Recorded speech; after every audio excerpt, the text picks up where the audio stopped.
여러분 안녕하십니까? 5월 30일 목요일 JCN 모닝뉴스 시작합니다. 울산시의 친기업 정책에 대한 성과가 전국적인 주목을 받고 있는데요. 이번에는 기업 관련 담당 공무원뿐만 아니라 울산시 본청 4급 이상 간부 공무원들이 함께 기업 현장을 찾아 기업의 애로사항을 듣고 이를 해결하기 위한 현장 정책 간담회가 열려 관심을 끕니다.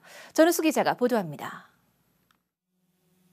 민선 8기 울산시가 유치한 기업 투자 실적이 20조 원을 돌파했습니다. 지난 2022년 7월 이후 1년 10개월 동안 373개 기업에서 총 20조 7,224억 원의 투자를 이끌어냈습니다. 기업 현장에 공무원을 파견하고 사업 추진에 따른 인허가 과정을 대폭 단축시키는 등 울산시의 적극적인 친기업 정책이 낳은 성과입니다. 이 같은 친기업 정책이 형식을 달리하며 지속적으로 이어지고 있습니다. 이른 아침 울산시청 앞마당에 울산시 본청 4급 이상 국장과 과장급 공무원들이 기업 정책 간담회 출발에 앞서 파이팅을 외칩니다. 현장에 가서 직접 보고 듣고 또 애로사항도 서로 협의하는 그런 좋은 시간을 가질 것입니다. 특히 이번 현장 간담회는 기존의 기업 정책 간담회와는 성격이 크게 다릅니다. 통상 기업 관련 실무진 또는 청년 공무원들이 지역 이해도를 높이기에 마련되지만 이번만큼은 기업 지원과 무관한 부서의 시청 본청 간부들 다수가 참여했습니다. 이번 현장 정책 간담회는 지난해 11월 김두겸 시장이 월간 업무 보고의 자리에서 간부 공무원들이 기업 현장의 애로사항을 직접 듣고 해결책을 찾는 기회를 만들라는 주문에 따른 것입니다. 참석자들은 먼저 SK가스가 조성 중인 발전소 현장을 찾았습니다. 간담회에서는 신재생 에너지 전환에 따른 업계의 부담 가중과 배출가스 연소탑의 매연 발생 문제 등에 대한 개선 방안과 지원에 대한 논의가 이어졌습니다. 이어진 SK 울산 CDX에서의 정책 간담회에서는 비산 배출 시설 관리 기준과 행정 처분 완화 방안 마련 등의 현실적인 문제가 논의됐습니다. 간부 공무원들이 산업 현장에서 기업체의 애로사항을 같이 고민하고 해결하는 데 의미가 있으며 앞으로도 이 자리가 계속 이어졌으면 좋겠습니다. 기업 친화도시, 투자하기 좋은 기업도시, 울산의 친기업 환경 조성이 더욱 속도를 내고 있습니다. 울산시는 하반기에도 현대자동차 등 주력산업 기업체를 대상으로 간부 공무원 현장 간담회를 개최할 예정입니다. JCN 뉴스 전우수입니다. 울산시 민관합동 규제 발굴단 상반기 회의가 어제 오후 시청 중회의실에서 열렸습니다. 민관합동 규제 발굴단은 현장에서 느끼는 불합리한 규제를 발굴하고 개선하기 위해서 시민과 기업, 전문가, 행정이 참여하는 협의기구입니다. 회의에서는 어린이 보호구역 속도 제한 차등 적용과 여행업 보증보험, 피보험 제도 개선 등 규제 발굴단에서 건의한 개선 과제 7건에 대한 합리성과 문제점 등에 대한 토론이 이어졌습니다. 울산시는 규제 개선이 필요한 과제에 대해서는 하반기에 행정안전부로 건의하고 중앙부처 수용률을 높이기 위해서 행안부와 지속적으로 협의할 예정입니다.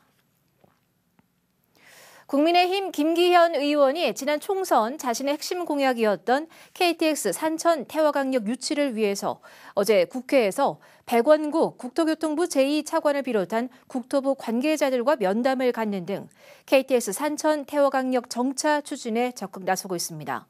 이 자리에서 백 차관은 태화강력 KTX 산천의 정차 필요성에 깊이 공감한다면서 현재 추진 중인 평택 오송 복선화 사업이 완료되는 2028년에는 본격적인 태화강력 정차가 가능할 것으로 전망했습니다. 이에 김 의원은 당장 가중되고 있는 울산 시민의 불편을 감안해 사업의 시급성을 역설했고 기술적 문제 해결을 위해서 국토부와 울산시가 더욱 적극적으로 나서줄 것을 주문했습니다. 울산 인구가 오늘 2040년엔 100만 명이 무너지고 2052년엔 83만 명까지 떨어질 거란 전망이 나왔습니다.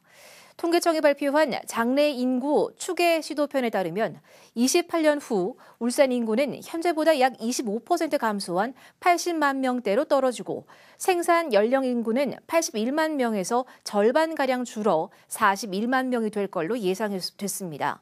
이 반면 65세 이상 고령 인구는 16만 명에서 오는 2052년 36만 명으로 2배 이상 늘고 유소년 인구는 14만 명에서 6만 명으로 떨어질 걸로 전망됐습니다. 제30회 전국경제자유구역 청장협의회가 어제 오후 울산 전시컨벤션센터에서 열렸습니다. 전국 9개 경제자유구역 청장과 관계자 등 50여 명이 참석한 가운데 열린 이번 청장협의회는 경제자유구역 활성화를 위해 각종 불합리한 규정을 정비하고 투자 촉진 지원책을 강화하기 위해서 마련됐습니다. 특히 협의회에서는 준공된 경제자유구역 개발사업 규제 완화 등을 내용으로 하는 대정부 공동 건의문을 채택하고 이를 산업통상자원부에 건의하기로 했습니다. 울산시가 유네스코 창의도시 네트워크 가입을 다시 추진합니다. 울산시는 지난 2020년 음악 분야 예비 창의도시로 승인된 바 있지만 2022년 유네스코 한국위원회로부터 최종 선정되지 못했습니다. 이에 울산시는 창의도시 네트워크 가입 제도전을 위해서 이달 말까지 유네스코 한국위원회에 세계적 공연장과 K-팝 사관학교 건립, 에이팜 국제음악행사 등 울산시가 추진 중인 음악 관련 사업들을 내용으로 신청서를 제출할 계획입니다. 국내 공모는 오는 7월 중 국내 공모 신청 도시 심사를 거쳐 7, 8월경 국내 선정 도시를 발표하게 되며 국내 심사 통과 이후 내년 말 개최되는 유네스코 본부의 심사를 거쳐 최종 가입 여부가 결정됩니다. 지난해 9월부터 교육부가 이 교권 침해 방지 차원에서 수업 방해 학생을 분리 교실이라는 이름의 독립된 교실로 분리할 수 있도록 했는데요. 하지만 분리됐던 학생들의 문제 행동이 계속 반복되는 사례가 잇따르면서 교육 현장에선 실효성에 대한 지적이 나오고 있습니다. 박여근 기자가 보도합니다. 울산의 한 초등학교 담임교사를 맡고 있는 A씨. A 교사가 담임을 맡은 한 학생의 문제 행동은 학기 초부터 수개월간 이어졌습니다. 수업 중 계속 쿵쿵거리는 소리를 내고 위협적인 행동을 하는 학생에게 A 교사는 그만하라고 주의를 줬지만 문제 행동은 반복됐고 학생은 결국 분리교실로 분리조치됐습니다. 해당 학생은 수업 중 문제 행동으로 매일같이 두세 차례씩 분리교실로 분리됐는데 교실로 돌아오면 문제 행동은 다시 반복됐습니다. A 교사는 정신과 진료까지 받다 결국 장기간 병가에 들어갔습니다. 교육부가 지난해 9월 학생 생활 지도에 관한 고시를 시행해 수업 방해 학생을 즉시 분리조치할 수 있도록 하고 있지만 문제 행동에 대한 근본적인 해결책은 되지 못하고 있는 겁니다. 일선 교사들은 학교장과 교사들이 개별 출장이나 수업 일정을 피해 돌아가며 학생 분리 업무를 담당하고 있어 분리 학생에 대한 꾸준한 지도가 어렵다고 지적합니다. 교육부에서 법 개정이나 이런 것들에 미진하면서 학교에 어떤 인력도 별도 인력도 내려보내지 않았거든요. 그냥 분리할 수 있다 해서 분리가 됐을 뿐 그 아이들을 안정적으로 지도할 인력이 없습니다. 분리조치만으로 개선되지 않는 학생을 꾸준히 치료하고 관리할 수 있는 기관이 없는 것도 문제입니다. 이 친구들이 정말 치료와 지원이 필요한데 그런 것들을 외부에서 치료 교육을 해줄 수 있는 그런 연계할 수 있다라고만 되어 있지 그런 것들이 인프라가 갖춰져 있지 않아요. 교권 침해 문제의 근본적인 해결을 위해선 단순 제도 마련보단 교육부 차원의 보다 실효성 있는 대책이 필요해 보입니다. JCN 뉴스 박영은입니다. 울산에 있는 하수 처리장에서도 지난 2020년 이후 4년 동안 마약 성분이 계속 검출됐다는 조사 결과가 나왔습니다.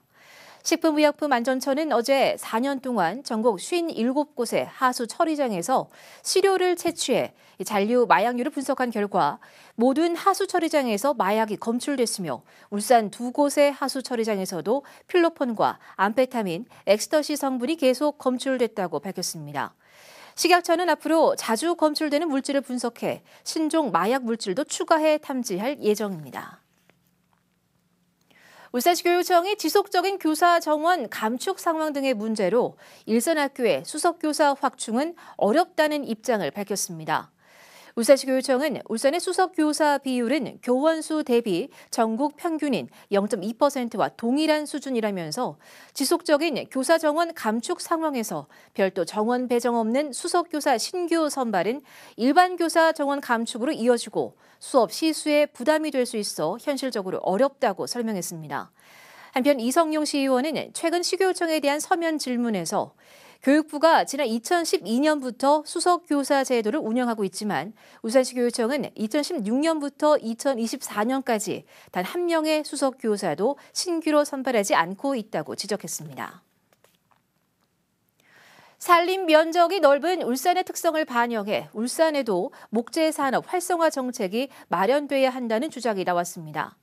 울산시의회 방인섭 의원은 울산시에 대한 서면 질문에서 울산의 경우 산림 면적이 64.6%로 강원과 경남북, 충북 다음으로 넓은 곳인데도 목재 생산업 등록 업체는 전국의 15위 수준인 55개소에 그치고 있다며 목재 산업 활성화 대책의 필요성을 강조했습니다. 방 의원은 이와 관련해 목재를 활용한 목재 문화와 자연 친화적 시설 확충 등을 울산시에 촉구했습니다. 울산시 교육청이 어제부터 사흘간 울산공업고등학교에서 직업계고 취업박람회 채용 면접을 진행했습니다. 이번 취업박람회는 직업계고 학생과 지역 기업을 연결해주는 직업교육 혁신지구 사업의 일환으로 직업계고 6곳에서 학생 100여 명이 참여합니다.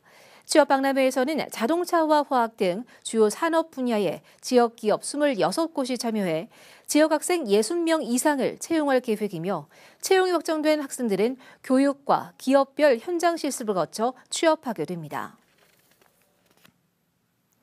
울산과 부산 지역 중소기업들의 경기 전망이 부정적인 것으로 나타났습니다. 중소기업 중앙회가 지난 16일부터 22일까지 울산과 부산 지역 329개 중소기업을 대상으로 실시한 6월 경기 전망 조사 결과 업황 전망 경기 전망 지수는 80.7로 전년 동월 대비 0.9포인트 하락했습니다. 업종별로는 제조업의 전망 지수가 79.7, 비제조업은 81.7을 보였으며 경영 애로사항으로는 인건비 상승이 51.2%로 가장 많았고 내수 부진과 업체 간 과당 경쟁, 원자재 가격 상승이 뒤를 이었습니다. 어업을 위해 홀로 선박을 끌고 바다로 나갔다가 사고가 났을 때 조력자가 없어 구조되지 못하는 일들이 자주 일어나고 있습니다. 지난 5일에는 2명의 노부부가 작업을 하던 중 1명이 물에 빠졌는데 구조를 위해 뛰어든 나머지 한 사람까지 사망하는 사고가 나기도 했습니다. 해경은 침착한 대처와 함께 사고를 예방하기 위한 안전수칙을 준수할 것을 당부했습니다. 라경훈 기자가 취재했습니다. 지난 5일 새벽 통발어선을 타고 조업에 나섰던 70대 노부부가 실종된 지 6시간 만에 모두 숨진 채 발견됐습니다. 작업 중이던 남편이 바다에 빠지자 아내가 구조하러 나섰다가 사고가 난 겁니다. 지난해 7월에도 바다 위에 떠있는 선박에 사람이 보이지 않는다는 신고가 접수돼 경찰이 출동했지만 현장에서 선원은 발견되지 않았습니다. 두 사고 모두 적은 인원이 탑승했던 소형 선박에서 일어났습니다. 최근 3년 사이 울산 해역에서 일어난 어선 사고는 모두 205건. 이 가운데 10톤 미만의 소형 선박 사고는 119건으로 전체의 절반 이상을 차지했고 적게는 한 명만 탑승하는 5톤 미만 소형 선박의 사고는 74건으로 전체의 36%를 차지했습니다. 해경은 승선 인원이 적은 소형 선박에서 사고가 일어나면 조력자가 없어 수색에 어려움이 있다고 설명했습니다. 현장에 도착했을 때 이제 빈 배만 있고 안에 이제 사람이 없어서 저희가 이제 수색을 하게 되었습니다. 근데 그때 당시 정확한 사고 지점을 특정하기가 어려워서 이제 구조 골든타임도 놓치게 됐고 작업을 하다가 사고가 났을 때 침착한 대처를 하는 것이 가장 중요하다고 말합니다. 출항 전 선박 안전점검을 철저히 해주시고 해상에서 구명조끼는 반드시 착용해 주시기 바랍니다. 또한 바다에서 긴급한 상황이 발생한 경우 당황하지 마시고 즉시 해양경찰에 신고하여 주시기 바랍니다. 사고 예방을 위해 울산해경은 SOS 버튼 누르기와 구명조끼 착용 등 여러 가지 캠페인을 진행하고 있습니다. 조력자가 없으면 사고가 나도 곧바로 발견되기 어려운 소형 어업선 사고. 적은 인원으로 작업에 나설 경우 가족과 지인에게 수시로 상황을 알리거나 무엇보다 안전한 작업을 하는 것이 가장 중요합니다. JCN 뉴스 라경훈입니다. 울산시 교육청이 올해 대한민국 글로컬 미래교육 박람회에서 아프간 아이들과 함께한 울산의 2년을 주제로 울산 교육관을 운영합니다. 교육부와 전라남도, 전남교육청과 경북교육청이 공동 주최한 이번 박람회는 공생의 교육, 지속 가능한 미래를 주제로 어제부터 닷새간 여수 세계 박람회장 일원에서 열립니다. 시교육청은 울산 교육관을 통해 아프간 특별 기여자 자녀들의 공교육 진입 지원 사례와 현재 학교 생활 모습을 기획 전시하고 다음 달 7일부터는 시교육청 1층 로비에도 자료를 전시할 예정입니다. 울산시 보건환경연구원은 올해부터 축수산물의 동물용 의약품 허용물질 목록 관리 제도가 도입됨에 따라 양식 수산물의 안전관리가 강화된다고 밝혔습니다. 이에 따라 오는 6월부터 동물용 의약품 검사 항목이 기존 62종에서 149종으로 대폭 확대됩니다. 연구원은 기준치를 초과한 동물용 의약품이 검출될 경우 즉시 관련 부서에 통보하는 한편 부적합 제품은 회수, 폐기 조치하고 생산, 판매자 또는 출하자는 약사법에 따른 과태료 부과 등의 행정처분을 내릴 예정입니다. 울산 문화관광재단이 추진한 창작 콘텐츠 활성화 지원 이야기공장 공모전의 입상작이 가려졌습니다. 울산 문화관광재단은 지난 2월 19일부터 4월 14일까지 지역의 문화자원을 활용한 이야기공장 공모전을 실시한 결과 청소년 부분에는 달천 철정의 울림 등 3개 작품을, 일반 부분에서는 고향으로 돌아가기 등 2개의 작품을 최우수상으로 선정하는 등 모두 34편의 입상작을 선정했다고 밝혔습니다. 입상작 시상식은 지난 27일 울산 전시 컨벤션 센터 문화도시 홍보센터에서 있었습니다. 울산시가 산림청의 지원을 받아 3년간 기후대응 도시숲 조성을 위해 심는 나무가 4만 5천여 그루에 달하는 것으로 집계됐습니다. 울산시는 산업단지 내 미세먼지 저감을 위해 산림청의 지원을 받아서 5개년 계획으로 추진 중인 기후대응 도시숲 조성 사업에 따라 2022년에 이팝나무 등 18,200여 그루, 지난해에는 편백 등 17,300여 그루를 심었다고 밝혔습니다. 또 올해는 10억 원을 투입해 북구 효문동 모듈화 일반 산업단지 내에 완충 녹지 1헥타르에 해송과 백합나무 등 14종 9,500여 그루를 심는 등 기후대응 도시숲 조성 사업이 순조롭게 진행 중이라고 설명했습니다. 울주군은 국민권익위원회와 함께 다음 달 13일 군청 문수홀에서 달리는 국민신문고를 운영한다고 밝혔습니다. 달리는 국민신문고는 국민권익위원회 조사관이 울주군을 방문해 주민들의 생활 속 고충 불편 사항을 직접 상담하고 해소 방안을 모색하는 현장 민원 상담 제도입니다. 이날 국민신문고에서는 울주군 소관 업무뿐만 아니라 중앙행정기관과 타 공공기관 등의 처분과 행정제도로 인한 고충이나 불편 사항 등을 상담받을 수 있으며 사회복지협의회와 대한법률구조공단, 한국소비자원 등도 협업기관으로 참여해 해당 분야 상담을 진행하게 됩니다. JSN 모닝뉴스를 마칩니다. 함께해 주신 여러분 고맙습니다.